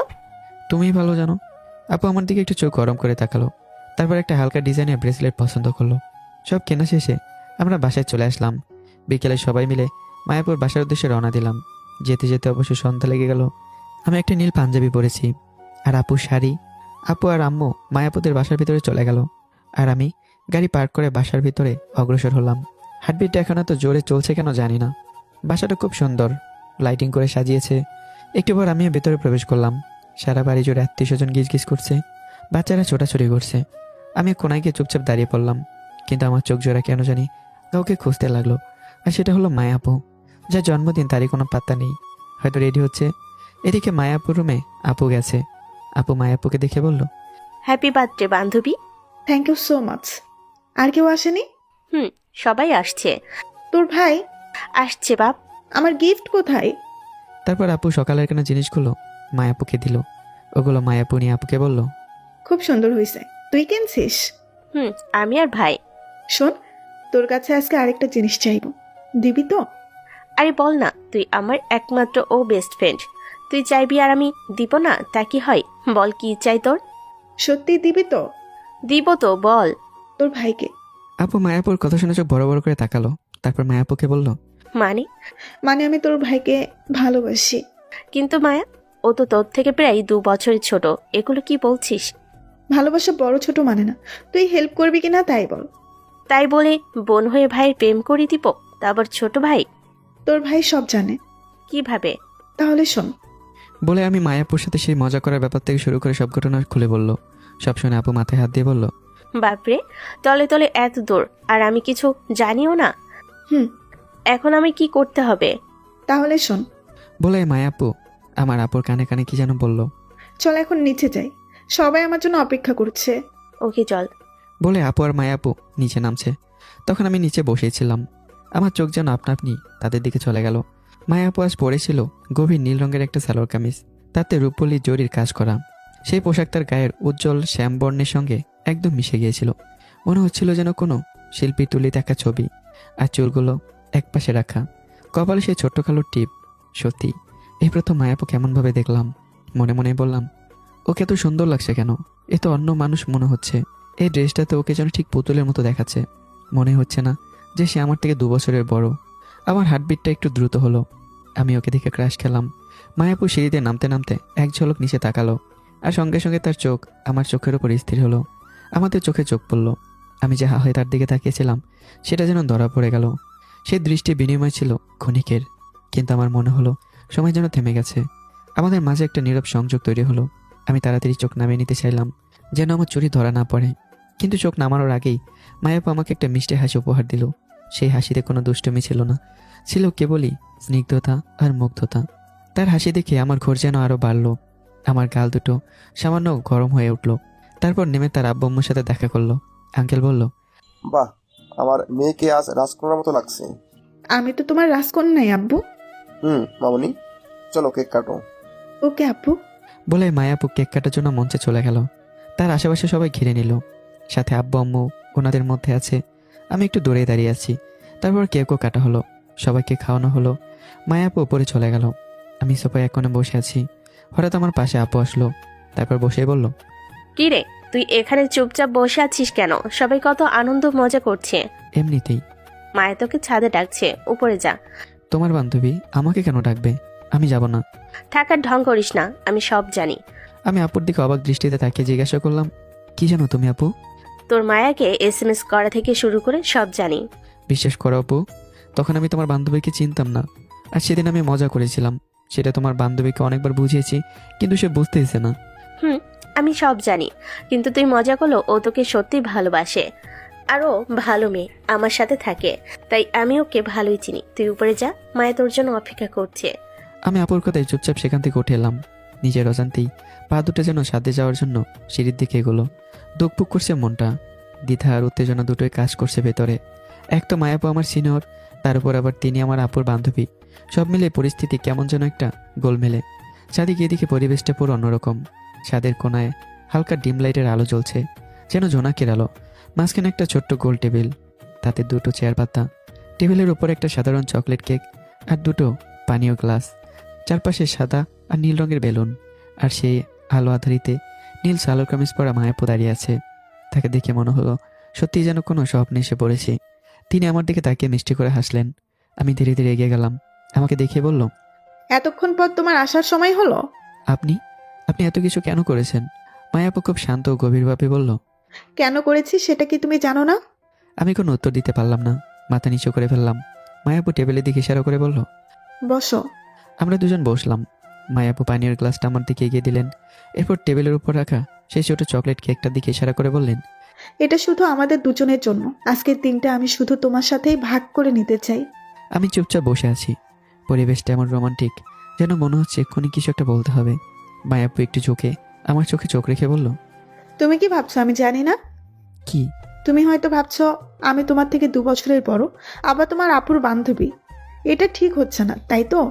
আমার মনের কথাটা যেন হুবহু ধরে ফেলছেন তিনি। হ্যাঁ, না না মানে শোনো, ভালোবাসায় বয়স কোনো বাধা নয়, সেটা তুমিই আমায় শিখিয়েছিলে। যখন মজা করতে গিয়ে মেসেজ করেছিলে তখন আমি কিন্তু রাগ করেছিলাম, কিন্তু তুমি আমায় শিখিয়েছো একজন মানুষকে দূর থেকেও কতটা ভালোবাসা যায়। তারপর কলেজ যখন জানতে পারলাম তুমি আমার বান্ধবীর ভাই, ঠিক তখনই তুমি না চাইলেও সেই মুহূর্তে আমার হৃদয় পথে তোমার নাম লেখা হয়ে গিয়েছিল রাকিব। তারপর টেবিল থেকে ছোট কেকের টুকরো কেটে আমার দিকে এগিয়ে দিলেন। তারপর সেই কেকটা হাতে নিয়ে আমার দিকে তাকালেন। তার চোখে ছিল একরাশ গভীর আবেগ। নাও, আগে মিষ্টি মুখ করো। বলেই মায়া আপু কেকের টুকরোটা আমার মুখের কাছে ধরলেন। আমি কেকটা নিলাম। তিনি হাসলেন। তারপর চেয়ার ছেড়ে উঠে এসে আমার সামনে দাঁড়ালেন। একটা নরম আলো এসে পড়ছে তার মুখে। পকেট থেকে ছোট্ট লাল মখমলের বক্স বের করলেন। মায়াপু বক্সটা খুলে ধরলেন। ভেতরে একটা সাধারণ রূপালি রিং। তারপর বলল, আমার জীবনের সবচেয়ে বড় সত্যিটা আজ তোমার সামনে বলতে চাই। আমি কোনো মজা করছি না, নাটক করছি না। আমি তোমায় ভালোবাসি রাকিব। আমায় তোমার জীবনে জায়গা দেবে? সারা জীবনের জন্য আমার এই হাতটা ধরবে? সারা জীবন আমার সঙ্গে থাকবে? পুরো সাদ নীরব। শুধু আমাদের দুজনের হৃদস্পন্দন শোনা যাচ্ছে। আমি কি উত্তর দেবো ভেবে পাচ্ছি না। মাথাটা নিচু করলাম। মায়াপু, তুমি আমার আপুর বান্ধবী। তুমি আমার থেকে 2 বছরের বড়। এটা এটা ঠিক হবে না। প্লিজ এই সম্পর্কটা অন্যরকমভাবে দেখো না। আমরা ভালো বন্ধু হয়ে থাকতে পারি। আমার কথা শুনে মায়াপুর মুখটা ধীরে ধীরে ফ্যাকাশ হয়ে গেল। তার চোখে যেন একরাশ মেঘ জমতে শুরু করলো। বক্সটা হাত থেকে নামিয়ে রেখে তিনি একটা গম্ভীর শ্বাস নিলেন আর বললেন, আমি জানতাম তুমি এটা বলবে, কিন্তু আমিও নাছর বান্দা। তুমি আমায় না বলতে পারো, কিন্তু আমি তোমায় ছাড়া থাকতে পারবো না। বলে সে হঠাৎ দূরে গিয়ে ছাদের রেলিংয়ের দিকে গেলেন। আমি কিছু বুঝে ওঠার আগেই তিনি রেলিংয়ের উপর উঠে দাঁড়ালেন। আমি ভয়ে চিৎকার করে উঠলাম, মায়াপু, এটা কি করছো? নেমে এসো এক্ষুনি। তুমি যদি আমার ভালোবাসাকে গ্রহণ না করো, তবে এই মুহূর্তে এখান থেকে ঝাঁপ দেবো। আমি তোমার ভালোবাসা না পেলে বাঁচতে চাই না। আমি জানি এটা পাগলামি, কিন্তু তোমার জন্য এই পাগলামিটাও আমার কাছে সত্য। আমি হতভঙ্গ হয়ে গেলাম। ভয়ে আমার হাত পা ঠান্ডা হয়ে আসছে। প্লিজ মায়াপু, নিচে নামো। এসব বলো না। তাহলে বলো, তুমি আমাকে ভালোবাসো? বলো তুমি আমায় গ্রহণ করবে? না হলে আমি নামবো না। আমি দৌড়ে তার কাছে গেলাম। তার হাত ধরে চিৎকার করলাম, ঠিক আছে, ঠিক আছে, আমি তোমার প্রস্তাবে রাজি। তুমি নিচে নামো। মায়াপু খুশি হলেন। তারপর রেলিং থেকে নেমে এলেন। এসে আমাকে শক্ত করে জড়িয়ে ধরলো। আমার বুক ধরপড় করছে। মায়াপু আমার বুকে মাথা রেখে ফিসফিস করে বলল, তুমি ভালোবাসতে না চাইলেও আমি তোমাকে জোর করে ভালোবাসবো। জানি, কিন্তু এমন পাগলাম আর কখনো করবে না। সে আমার থেকে সরে দাঁড়ালো। চোখ মুছে ঠোঁটে এক টুকরো বিজয়ের হাসি নিয়ে বলল, এখন তুমি আমার জামাই, তো আমার কিউট বাবুটা, আমার গিফট কই? কি চাও বলো? রিং? মায়াপু দুষ্ট হাসি দিয়ে বলল, না, রিং তো তুমি আমায় পরে দেবে। আমার এখনকার গিফট হলো একটা কিস। কি? আমি পারবো না। কি বললে? পারবে না? তাহলে আবার কিন্তু পাগলামি করব। এই না। তাহলে করো। বলে মায়াপু চোখ বন্ধ করলো। তারপর আমি এক মুহূর্তের জন্য থমকে গেলাম। আমার চারপাশে সেই ডিম লাইটের নরম আলো, বেলুন আর মায়াপুর মিষ্টি হাসি মাখা মুখটা ছাড়া আর যেন কিছুই নেই। হৃদয়ে একই সাথে ভয়, উত্তেজনা আর অবাক্ত আনন্দ কাজ করছে। আমি ধীরে ধীরে মায়াপুর আরও কাছে গেলাম। তার চোখ বন্ধ। ঠোঁটে লেগে থাকা দুষ্ট হাসিটা যেন আরও বেশি আকর্ষণ করছে। আমি আর দেরি করলাম না। খুব ধীরে আলতো করে আমার ঠোঁট তার ঠোঁটে ছোঁয়ালাম। মায়াপু যেন আমার ঠোঁটের স্পর্শ পেয়ে কেঁপে উঠল। আমার মনে হলো যেন ছাদের সমস্ত বাতাস, সমস্ত আলো এসে আমাদের দুজনকে ঘিরে ধরেছে। মুহূর্তটা যেন সময়ের বাঁধ ভেঙে এক স্নিগ্ধ রোমান্টিক অনুভূতি জন্ম দিল। মায়াপুর সাথে সাথে চোখ খুললেন। আমি যখন একটু সরে এলাম, তখন তিনি চোখ মেলে আমার দিকে তাকালেন। তার দৃষ্টিতে ছিল একরাশ মিষ্টি লজ্জা। তিনি আর এক মুহূর্ত দাঁড়ালেন না। তড়িঘড়ি করে আমার বুকে এসে মুখ লুকালেন। তার উষ্ণ নিঃশ্বাস আর দ্রুত হৃদস্পন্দন আমি স্পষ্ট অনুভব করতে পারছিলাম। তারপর মায়াপু ফিসফিস করে কাঁপা কাঁপা কণ্ঠে বলল, আমার জন্মদিনের বেস্ট উপহার পেলাম। উফ। আমি আলতো করে তার পিঠে হাত রেখে তাকে আরো শক্ত করে জড়িয়ে ধরলাম। এই প্রথম আমি তার বুকে এতটা শান্তি অনুভব করলাম। তুমি তো এটাই চেয়েছিলে, আর আমি তোমার এসব পাগলামো দেখে ভয় পেয়ে গিয়েছিলাম। মায়াপু আমার বুক থেকে মুখ তুললেন। তার চোখ তখনও লজ্জায় ছলছল করছে, কিন্তু ঠোঁটে সে বিজয়ের হাসিটা আবারও ফিরে এসেছে। তুমি নাছরবান্দা না হলেও আমি তো বটে। আমার গিফটটা আমি বুঝিয়ে নিয়েছি। আর শোনো, তুমি যদি এমন রোমান্টিক হতে পারো, তাহলে এমন পাগলামি তো করতেই পারি। এখন থেকে তুমি শুধু আমার জামাই, বুঝলা কিউট বাবু? কিন্তু এসব আর করো না প্লিজ। ওকে, এখন নিচে চলো, সবাই হয়তো অপেক্ষা করছে। তুমি একে যাও, আমি আসছি। ওকে। বলে মায়া আবার আমার গালে একটা কিস করে নিচে চলে গেল। আমি একটু পর নিচে চলে আসলাম। নিচে আসতে মায়াপু আপুকে বলল, কিরে, সেটিং হলো? আমি মায়া, আমার ভালোবাসা কেমনে আদায় করে নিব সেটা আমার ভালোই জানি। কেন, কি করছিস আমার ভাইয়ের সাথে? সেটা তোর জানতে হবে না। এখন থেকেই আমাকে ভাবি বলার প্র্যাকটিস করে নে। সে না হয় পরে করব। আরও এরকম অনেক গল্প করলো। সবাই অনেক খুশি, সবার মুখে হাসি। এরপর সবাই মিলে ডিনার সারলাম। প্রতি মুহূর্তে আর চোখে মায়াপু আমার দিকে তাকাচ্ছিল আর লজ্জামুখে হাসি দিয়েছিল। খাওয়া শেষ হতে আমরা সবাই বিদায় নিলাম। বিদায়ের সময় মায়াপু দরজার কাছে এসে আমার কানে ফিসফিস করে বললেন, সাবধানে যেও, আর বাড়িতে পৌঁছে একটা টেক্সট করো কিন্তু। গুড নাইট আমার কিউট জামাইটা। আমি শুধু মাথা নেড়ে মুচকে হাসলাম। তারপর গাড়ি চালিয়ে সবাই বাড়ি ফিরলাম। বাসায় এসে আপু তার রুমে চলে গেল, আব্বু আম্মু তাদের রুমে, আর আমি নিজের রুমে এসে ফ্রেশ হয়ে শুয়ে পড়লাম। তখন ঘড়িতে রাত প্রায় 12টা ছুঁই ছুঁই। বিছানায় গায়ে দিতেই ফোনটা বেজে উঠলো। আমি হাসি চাপতে চাপতে ফোনটা ধরলাম। ওই কুত্তা, তোকে কি বলেছিলাম বাসায় পৌঁছে আমাকে টেক্সট দিতে? আরে বাড়িতে সবাই ঢুকলাম, ফ্রেশ হয়ে আসতেই তোমার ফোন। হয়েছে, আর মিথ্যা বলতে হবে না। আরে সত্যি, এত চিন্তা করো না। অবশ্যই চিন্তা করব, এখন থেকে তোমার সব চিন্তা আমার। তুমি আমার কিউট বাবু যে। আচ্ছা আচ্ছা, এখন রাখো, আমার খুব ঘুম পাচ্ছে। না, রাখা যাবে না, আরো কিছুক্ষণ কথা বলতে হবে। আবার কি কথা? তুমি কি এভাবেই কাউকে কিস করেছ? আরে না, তুমি প্রথম। ওকে, কারোর সাথে করার চিন্তা করলেও তোমাকে খুন করবো। আমি মনে মনে হাসলাম।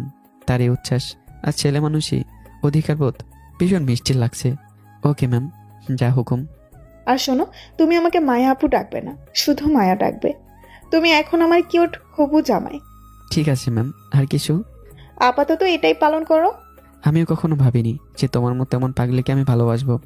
কি বললে? আমি পাগলি? হ্যাঁ, আমার পাগলি। আই লাভ ইউ আমার কিউট জামাইটা। I love you too Maya. এবার তুমি ঘুমাও, কাল সকালে কথা হবে। Good night. আর শোনো, স্বপ্নে শুধু আমাকে দেখবে।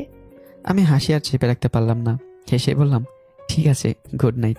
ফোনটা রেখে বিছানায় শুয়ে পড়লাম। মনে হচ্ছে যেন একটা রূপকথার গল্প সবে শুরু হলো। এই অনুভূতি, এই ভালোবাসা, এটা একদম নতুন। পরদিন সকালে ঘুম ভাঙতেই কেমন যেন অদ্ভুত ভালো লাগা কাজ করছিল। চোখ খুলেই দেখলাম ঘরের ভিতর নরম সকালের আলো এসে পড়েছে। প্রথমে যে ভাবনাটা মাথায় এলো সেটা হলো মায়ার। এখন থেকে সে শুধু আমার মায়া। ঘড়িতে দেখলাম প্রায় 8টা বাজে। বিছানা ছেড়ে উঠলাম, কিন্তু মনটা তখনও ফোনটার দিকে পড়ে আছে। ফ্রেশ হয়ে এসে ফোনটা হাতে নিলাম। দেখলাম 2টা নতুন মেসেজ, একটা রাত 12টা 34 মিনিটে, আরেকটা ঠিক সকাল 7টায়। দুটোই মায়ার। প্রথম মেসেজ, ঘুমিয়ে পড়লে টেক্সট না করে, একদম ভালো না আমার জামাইটা, তবুও গুড নাইট। স্বপ্নে শুধু আমি যেন আসি, বুঝলে, সঙ্গে একটা রাগের ইমোজি। দ্বিতীয় মেসেজ, সকাল হয়ে গেছে, তোমার কি এখনো ঘুম ভাঙেনি? জলদি উঠে ফ্রেশ হও, ব্রেকফাস্ট করো, আর আমাকে কল করো। আজকের দিনটা কেমন কাটবে সেটা তোমার মিষ্টি কণ্ঠস্বর না শুনলে শুরুই করতে পারছি না। সঙ্গে একটা ভালোবাসার ইমোজি। তার এই অধিকারবোধ আর পাগলামিগুলো দেখে আমার ঠোঁটে হাসি ফুটে উঠল। সত্যিই সে যেন এক মুহূর্তে আমার জীবনের একরাশ খুশি নিয়ে এসেছে। আর দেরি না করে তাকে কল করলাম। প্রথমবার রিং হতে ফোনটা ধরলো। হ্যালো, অবশেষে নবাবের ঘুম ভাঙলো। ঘুম ভাঙতেই তোমায় কল করলাম। Good morning. গুড মর্নিং আমার মিষ্টি জামাই। তোমার ঘুম ভাঙা কণ্ঠস্বরটাও এত মিষ্টি কেন? কারণ তুমি যে মিষ্টি তাই। আচ্ছা শোনো, একটা দরকারি কথা। বলো, কি কথা? আজকে আমরা সবাই মামার বাসায় যাচ্ছি। কেন? মামাতো ভাইয়ের আকিকার অনুষ্ঠান, তাই যেতে হবে। কোথায় এটা? শহর থেকে একটু দূরে, গ্রামে আমার মামার বাসা। কবে আসবা?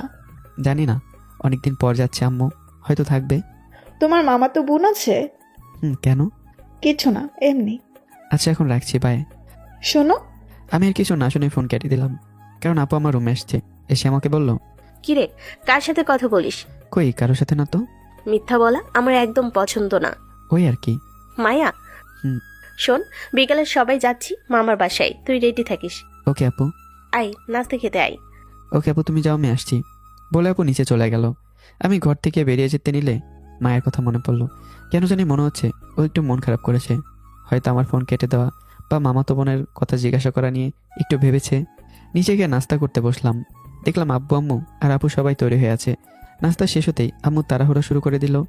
তাড়াতাড়ি সব গুছিয়ে নে, অনেক দূর যেতে হবে, রোদ ওঠার আগেই রওনা দিতে পারলে ভালো।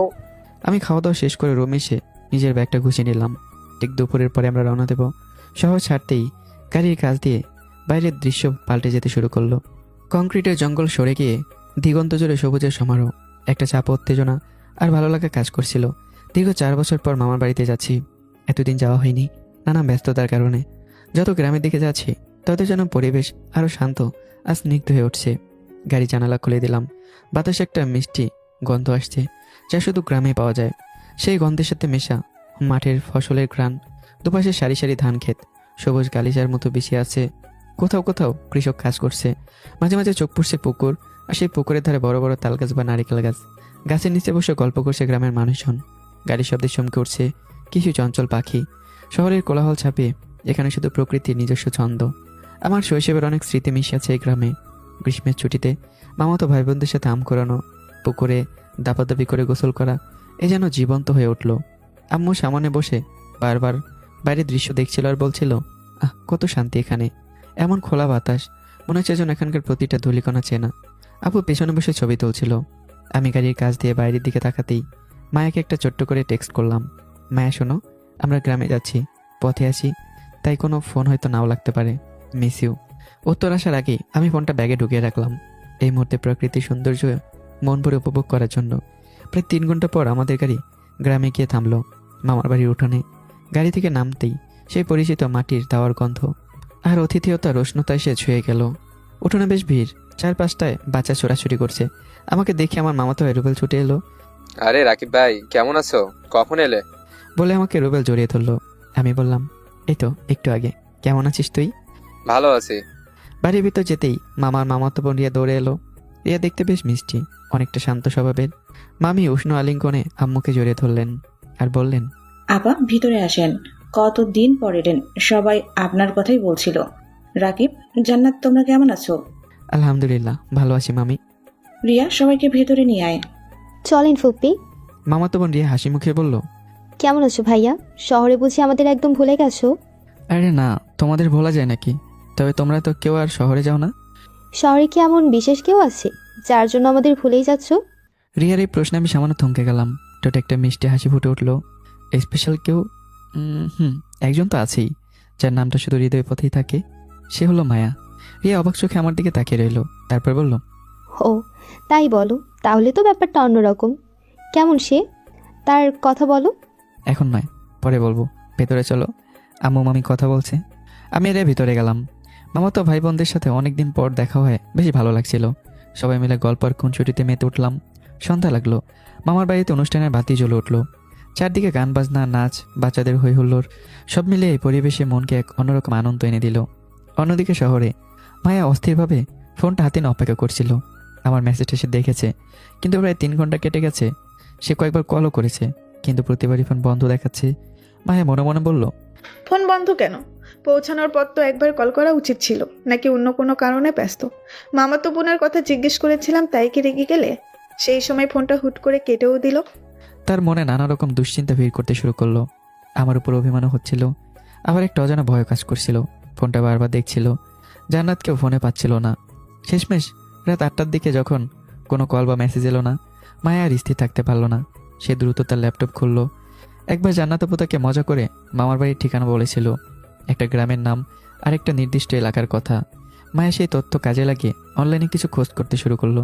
অনেক খোঁজাখুঁজির পর সেই নির্দিষ্ট গ্রামের ঠিকানা এবং মামার বাড়ির মোটামুটি একটা অবস্থান সে বের করে ফেললো। মায়া মনে মনে, আমি আর অপেক্ষা করতে পারছি না, দেখতেই হবে কি হচ্ছে। ওর কণ্ঠস্বর না শুনে আমার ভালো লাগছে না। আর কিছু যদি না, আমি যাব, ওকে চমকে দেব। মায়ের বাবা মা জরুরি কাজে শহরের বাইরে ছিলেন, এটাই সুযোগ। সে একটা ট্যাক্সি ঠিক করলো এবং আমাকে সারপ্রাইজ দেওয়ার অজুহাতে সেই অচেনা গ্রামের দিকে রওনা হলো। রাত প্রায় 9টা। মায়া অনেক কষ্টে ট্যাক্সি থেকে নেমে আমার মামার বাড়ির কাছাকাছি পৌঁছালো। গ্রামের রাস্তা বেশ অন্ধকার, কিন্তু দূরে একটা বাড়িতে অনেক আলো আর লোকজনের আনাগোনা দেখতে পেল। এটাই হয়তো বা মামার বাড়ি হবে, সে নিশ্চিত হলো। একটু দূরে ট্যাক্সি থেকে নেমে মায়া গেটের দিকে এগিয়ে এলো। উঠোন ভর্তি লোক, সাজসজ্জা আর হালকা হাসাহাসি শব্দ। সে গেটের পাশে দাঁড়িয়ে ভেতরের দৃশ্য দেখতে শুরু করলো। তার চোখ সাথে সাথেই আমাকে খুঁজে নিল। আমি উঠোনের এক পাশে একটা সিঁড়ির কাছে দাঁড়িয়ে গল্প করছি, কিন্তু একা নয়, পাশে একজন মিষ্টি চেহারার মেয়ে। দেখেই বোঝা যাচ্ছে এটাই সে মামাতো বোন রিয়া। আমি আর রিয়া খুব হাসি খুশিভাবে কথা বলছি। রিয়া কোনো একটা কথা বলার সময় হেসে আমার খুব কাছে ঢলে পড়ল। আমাদের ঘনিষ্ঠতা দেখে মায়ের মুখ ধুক করে উঠল। আমার মুখে সেই খুশি, সে আন্তরিক হাসি, যেটা মায়ের নিজের জন্য আশা করেছিল, সেটা এখন অন্য কারোর জন্য। আমি রিয়াকে কিছু একটা বোঝাতে গিয়ে খুব স্বাভাবিকভাবে তার গায়ে হাতটা রাখলাম। এই দৃশ্যটা মায়ের কাছে আর স্বাভাবিক মনে হলো না, তাই সে দ্রুত আমার কাছে এলো আর বলল, বাহ, এটাই তাহলে ব্যস্ততা, আমাকে ফোন না করার কারণ? আমি এক ঝটকায় পিছনে তাকালাম, দেখলাম মায়া। মায়া, তুমি এখানে কি করে? ইতিমধ্যে আপু আর আম্মু আমাদের কাছে চলে এসেছে। আপু বলল, মায়া, তুই এখানে কি করে? তোর ভাইয়ের ব্যস্ততার কারণ জানতে এসেছি, যার জন্য আমার সাথে কথা বলা পর্যন্ত তার কাছে সময় নেই।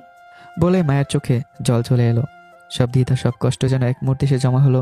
আব্বু আম্মু তো অবাক, হা হয়ে তাকিয়ে আছে। কি বলছে কিছুই তারা বলছে না। মায়া কি বলছে এগুলো? কি ব্যস্ততা থাকবে? সেটা তো দেখতেই পাচ্ছি, কি ব্যস্ততা, মামা তো বোনের সাথে। আমি হতভম্ব হয়ে মায়ের দিকে তাকিয়ে আছি। চারপাশে লোকজনের চোখ আমাদের দিকে চলে এসেছে। মায়া তুমি ভুল বুঝছো, ও শুধু আমাদের মামাতো বোন। তুমি যা ভাবছো তার কিছুই না। আমি ভুল বুঝছি? বারবার ফোন করেছি, ঢুকেনি। কতটা চিন্তায় ছিলাম জানো? ঘন্টার পর ঘন্টা কোনো খোঁজ নাওনি। এখন এখানে এসে দেখি তুমি আরেকজনের সাথে হাসি ঠাট্টা করছো। এটা কি আমার ভুল বোঝা? আমি মায়ের হাত ধরতে চাইলে মায়ের হাত সরে ফেলে দেয়। চোখের পানি গড়িয়ে গাল বেয়ে নামছে। মায়া প্লিজ আমার কথা শোনো। আমি ফোন অফ রেখেছিলাম কারণ এখানে নেটওয়ার্ক থাকে না, আর চার্জ শেষ হয়ে গিয়েছিল। তুমি যা ভাবছো তেমন কিছুই না। চুপ করো তুমি, আর মিথ্যা বইলো না। এসব কথার কোনো মানে নেই। এমন সময় আব্বু আম্মু অবাক হয়ে আমাদের কাছে এসে দাঁড়িয়ে গেলেন। আব্বু বিস্মিত হয়ে বললেন, মায়া মামনি কি হয়েছে বলো তো? এই কান্নাকাটি কেন? হ্যাঁ মা, তুমি এত রাত করে এখানে এলে কেন? কি হচ্ছে কিছুই তো বুঝতে পারছি না। মায়া আর কিছু বলতে পারলো না, কাঁদতে কাঁদতে গেটের দিকে দৌড়ে চলে গেল। আমি পেছন থেকে ডাক দিলাম, মায়ের দাঁড়াও, আমার কথা শোনো প্লিজ। কিন্তু মায়া আর থামলো না। চোখের জল মুছতে মুছতে অন্ধকার গ্রামের পথ ধরে ট্যাক্সির দিকে চলে গেল। আমি দৌড়ের পিছনে যেতে চাইলাম, কিন্তু আব্বু কড়া গলায় বললেন, দাঁড়াও রাকিব, আগে আমাদের বলো আসল ব্যাপারটা কি? আমি মাথা নিচু করে দাঁড়িয়ে রইলাম। কিছু বলার মতো আর হলো না। আমার বুকটা যেন হাহাকার করে উঠছিল। তখনই জান্নাত পেয়ে গিয়ে এলো, একটু দ্বিধা করেই বলল, আব্বু আম্মু, আসল ব্যাপার হলো মায়া রাকিবকে ভালোবাসে। এই কথা শোনার সাথে সাথেই পুরো উঠোন একদম স্তব্ধ হয়ে গেল। সবাই একে অপরের দিকে তাকিয়ে রইল।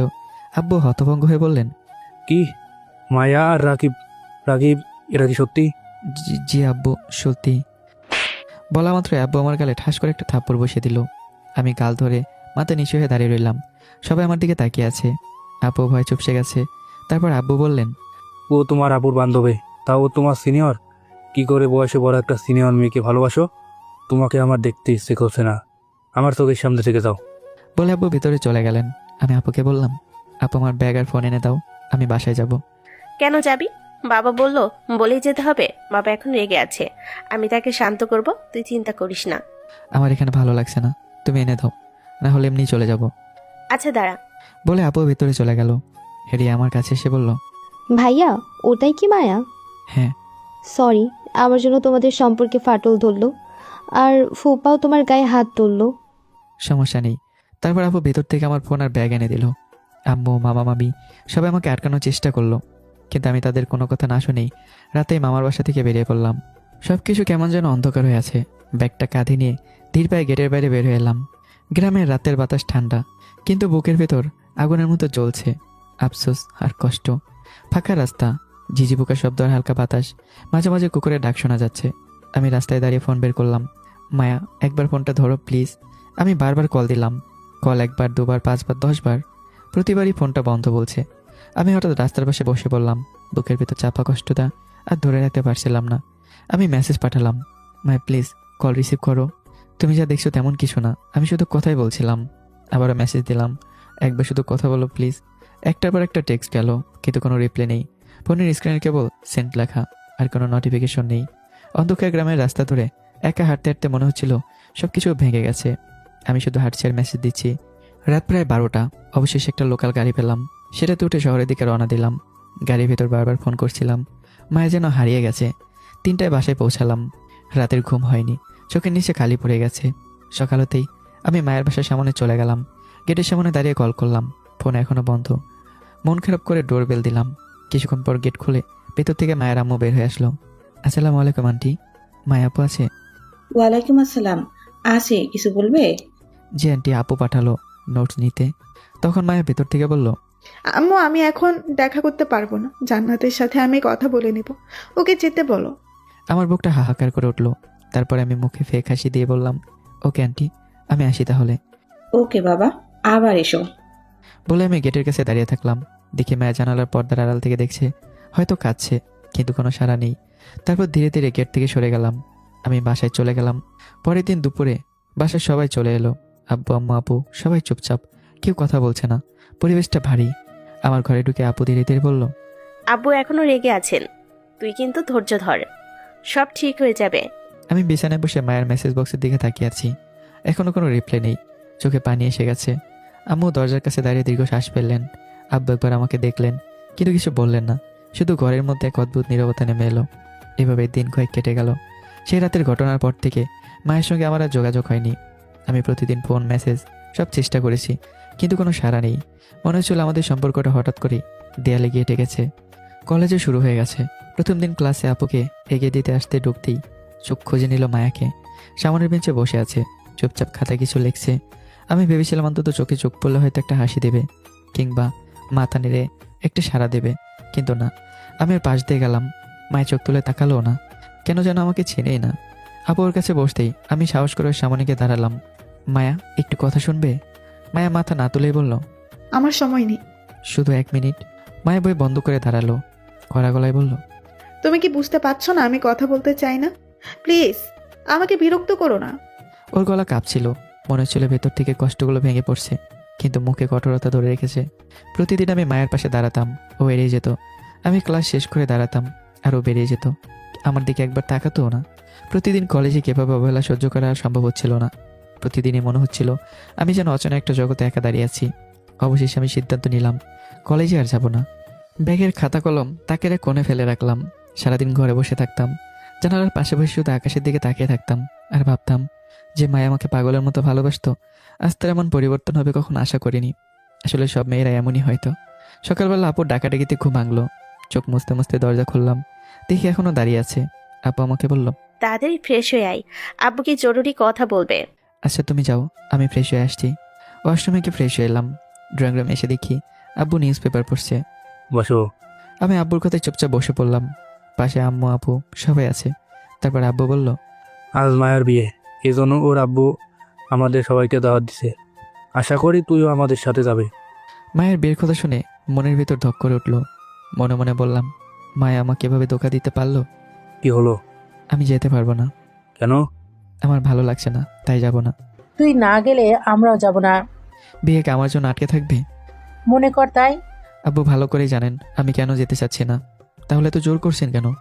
আমি যেতে বলেছি, তাই আর এটাই আমার ফাইনাল ডিসিশন। আব্বু, দেখ তুই আর ছোট নাই, এইসব নেকামি আমার সামনে করবি না। যেতে বলেছি যাবি, নাহলে তোর কপালে বিরাট দুঃখ আছে। তোর ভাল লাগে না, এখন আমাকে জোর করে নিয়ে যাবে। না গেলে আব্বু কী করবে আল্লাহ জানে। দুপুর ইচ্ছে না থাকা সত্ত্বেও মায়েদের বাসায় এলাম। বেশি লোক দাওয়াত করেনি, শুধু কাছের আত্মীয় স্বজনরা এসেছে। ইচ্ছে হচ্ছে মায়াকে একবার দেখে আসি, কিন্তু ও তো আমাকে আর ভালোবাসে না, তাহলে ওর সামনে কেন যাব? বসে বসে এগুলো ভাবছি। এমন সময় আম্মু এসে ঝাড়ি দেওয়া শুরু করলো। আম্মু, এভাবে এত লোকের মাঝে আমাকে বকছো কেন? তোরে আমি সারা বাসায় খুঁজে বেড়াচ্ছি, আর তুই এখানে আছিস। তো তোকে বকবো না তো কি করব? আচ্ছা এবার বলো, আমাকে এত খোঁজার মানে কি? মানে আছে, আগে আমার সাথে চল, তারপর ওখানে গিয়ে বুঝবি। বলে আম্মু আমার হাত ধরে টেনে একটা রুমে নিয়ে এলো। রুমে আগে থেকে আব্বু আর জান্নাত আপু বসে আছে। আমাকে দেখে আব্বু বলল, তুই কি কোনোদিন মানুষ হবি না? আমাকে বকছেন কেন? আমি কি করেছি? কাজের সময় তোকে না পেলে তো বকবই। দাওয়াত খেতে এসেছি, এখানে আবার কিসের কাজ? আব্বু আমার দিকে একটা লাল পাঞ্জাবি বাড়িয়ে দিয়ে বলল, অনেক কাজ আছে, আগে এই পাঞ্জাবি পরে নি। আমি শার্ট প্যান্টে কমফোর্টেবল আছি, এখন আর এগুলো পরতে চাই না। আরে বিয়ের দিনে এগুলো পরতে হয়। তো কি হয়েছে? আজ তো আমার বিয়ে না, আমি এসব পরবো না। আমার কথা শুনে আব্বু আম্মু আর আপু রেগে মেগে চোখ মুখ লাল করে ফেললো। ওদের এরূপ দেখে আমি ভয় পেয়ে গেলাম। আর কোনো কথা না বলে ওয়াশরুমে গিয়ে ড্রেস চেঞ্জ করে নিলাম। আপু আমাকে দেখে বলল, যাক, তোকে এবার বর্বর লাগছে। কী সব বললো আপু এগুলো? আজ আমার বিয়ে নাকি যে বর্বর লাগবে? আব্বু আমাকে ধমক দিয়ে থামিয়ে দিল। আমি আর কোনো কথা বললাম না। তারপর আব্বু বলল, এবার আমার সাথে চল। আব্বু আমাকে নিয়ে বিয়ের মঞ্চের সামনে চলে এলো। ওখানে মায়ের বউ সেজে বসে আছে। আব্বু, বউ তো আছে কিন্তু বর কই? তোকে এত কিছু জানতে হবে না, এখন আমার সাথে চল। বিয়ের মঞ্চে মায়ের পাশে আমাকে বসিয়ে দিল। আমি মায়ের দিকে তাকালাম, ওর মিষ্টি হাসি আর ওর চোখে মুখে লজ্জায় লাল হয়ে আছে। এমন সময় আম্মু আমার পাশে আসলো। আমি আম্মুকে ইশারায় বললাম এসবের মানে কি? আম্মু বলল, তোর অকামের শাস্তি এটা। আম্মু এসব কি বলছো? আমি কি করেছি? আমাদের না জানিয়ে প্রেম করছিস, তাও সিনিয়র মেয়ের সাথে। সেই জন্য তোর বাবা মায়ের আব্বুর সাথে সেদিনই কথা বলে আর তোদের বিয়ে ঠিক করে। কি? এটা আমাকে বলনি কেন? এটাই তো শাস্তি। এমন সময় ডান হাতে প্রচুর ব্যথা পেলাম, মনে হয় কোনো শয়তান হাতে চিমটি কাটছে। কিন্তু ডান পাশে তো মায়া বসে আছে, আর তো কেউ নেই। মায়া আমার দিকে তাকিয়ে মিটে মিটে হাসছে। তার মানে সেও সব জানে। শুধু শুধু আমি কষ্ট পেলাম। মনে মনে ঠিক করলাম, ঠিক আছে, বাসরাতে শোধ তুলব। আমার বিস্ময়ের ঘোর তখনও কাটেনি। এই মেয়েরা এমন কেন? সব জেনে অভিনয় করে।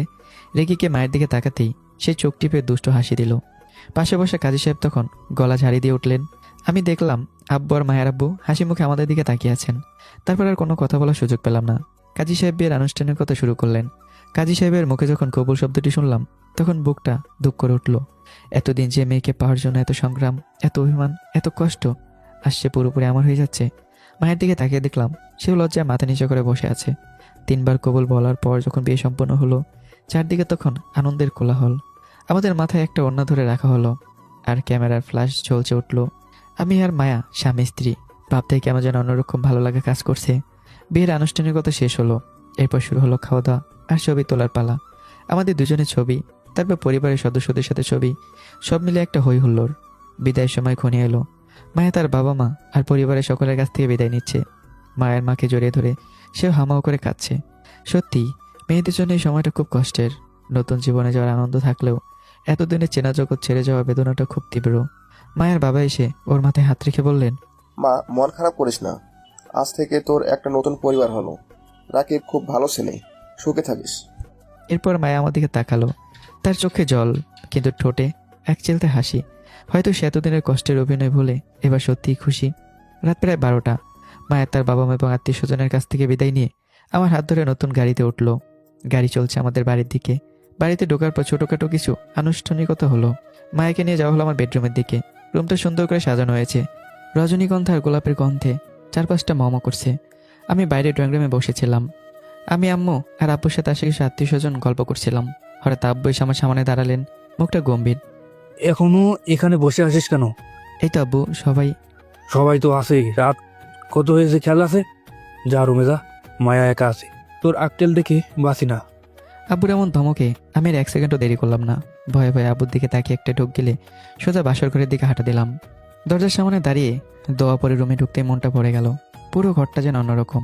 মায়া খাটের মাঝখানে গমটা দিয়ে বসে আছে, লাল বেনারসিতে তাকে পরীর মতো দেখাচ্ছে। আমি দরজা বন্ধ করে ধীরে ধীরে তার কাছে এগিয়ে গেলাম। মায়া গমটার আড়াল থেকে মুখ তুলে তাকালো। তার চোখে লজ্জা, মুখে মিষ্টি হাসি। একটিবার মায়া এসে আমাকে সালাম করতেই আমি বললাম, আরে কি করছো? আমি তোমার ছোট, তাই আমাকে সালাম করতে হবে না। তুমি আমার স্বামী, তাই এটা আমার দায়িত্ব। বলে মায়া আমার পায়ে হাত দিয়ে সালাম করলো। এতদিন এভাবে কষ্ট দিলে কেন? আমি তো এটাই চেয়েছিলাম। দেখো, ভালোবাসার মানুষ দূরে গেলে কেমন লাগে। আমারও সেদিন এমনই হয়েছিল তোমার মামাতো বোনের সাথে তোমাকে দেখে। এটা তোমার একটু শাস্তি। ও শাস্তি? ঠিক আছে, আজ রাতে আমি শাস্তি শোধ তুলবো। মায়ের চোখ বড় বড় করে আমার দিকে তাকালো। আমি তার আরও কাছে গিয়ে বসলাম। এতদিন যে অবহেলা দূরে থাকার কষ্ট দিয়েছো, তার সবটুকু পুষিয়ে নেবো আজ রাতে। মায়ের ঠোঁটে একটা দুষ্ট হাসি ফুটে উঠলো। দেখা যাক তুমি কতটুকু শোধ নিতে পারো। আমি তখন আর কোনো কথা না বলে মায়ের মুখের ঘোমটাটা সরিয়ে দিলাম। পূর্ণিমার চাঁদের মতো মায়ের মুখখানা আরও উজ্জ্বল দেখাচ্ছে। আমি মনোমুগ্ধের মতো তাকিয়ে রইলাম। এরপর ধীরে ধীরে মায়ের হাতটা ধরলাম। সেই হাতের স্পর্শে আমার সারা শরীর যেন বিদ্যুতের মতো ঢেউ খেলে গেল। মায়া আমার হাতটা শক্ত করে চেপে ধরলো। আমরা দুজনেই কিছুক্ষণ চুপ করে রইলাম। চারপাশে শুধু গোলাপ আর রজনীগন্ধার মিষ্টি সুবাস। সাথে যাবে? আমি অবাক হয়ে তাকালাম। এই রাতে? এখন? হ্যাঁ, চলো না, আমার খুব ইচ্ছে করছে। মায়ের এমন আবদার আমি আর ফেলতে পারলাম না। দুজনে হাত ধরে চুপি চুপি ছাদের দিকে গেলাম। আকাশে তখন অসংখ্য তারা আর এক ফালি চাঁদ। মায়া ছাদের রেলিং ধরে দাঁড়ালো। রাতের খোলা বাতাসে তার শাড়ির আঁচল উঠছে। আমি পেছন দিকে গিয়ে মায়াকে আলতো করে জড়িয়ে ধরলাম। এখন আর পালাতে পারবে না, এখন তুমি শুধু আমার। আমি তো কোথাও পালাচ্ছি না, সারা জীবন তোমার পাশেই থাকবো। ছাদের নীরবতা আর রাতের ঠান্ডা বাতাস আমাদের এই মুহূর্তটাকে আরো রোমান্টিক করে তুললো। আমরা দুজন অনেকক্ষণ একে অপরের চোখের দিকে তাকিয়ে রইলাম। আমাদের ভালোবাসার গভীরতা যেন আজ আরো বেড়ে গেল। ছাদ থেকে ফিরে আমরা আবারও রুমে ফিরলাম। ঘরের পরিবেশ এখন আরো উষ্ণ, আরো ঘনিষ্ঠ। দরজা বন্ধ করে আমি মায়াকে কোলে তুলে নিলাম। মায়া লজ্জায় আমার বুকে মুখ লুকালো। এখন কি আর আমাকে এড়িয়ে যেতে পারবে? আর এগিয়ে যেতেও চাই না। আমি আলতো করে তাকে বিছানায় শুয়ে দিলাম। মায়ের চোখ বন্ধ করে রইল। আমি হাত ধরে আমার নিজের কাছে টেনে নিলাম। এরপর শুরু হলো আমাদের নতুন জীবনের প্রথম রাতের গল্প, যে গল্পের প্রতিটি অক্ষর ভালোবাসায় মোড়া। রাত বাড়ার সাথে সাথে আমাদের দুষ্টুমি আর খুনসুটির পরিমাণ আরও বাড়তে থাকলো। মায়া আর আমি এক হৃদয়ের পথে দুজন পথচারী, যারা আজ একে অপরের গন্তব্যে পৌঁছে গেছি। তো বন্ধুরা, এই মিষ্টি গল্পটি এখানে শেষ করা হলো। কেমন হয়েছে অবশ্যই কমেন্ট করে জানাবে। চ্যানেলটা সাবস্ক্রাইব করবে। দেখা হচ্ছে আবারও নতুন কোনো গল্পে। টাটা।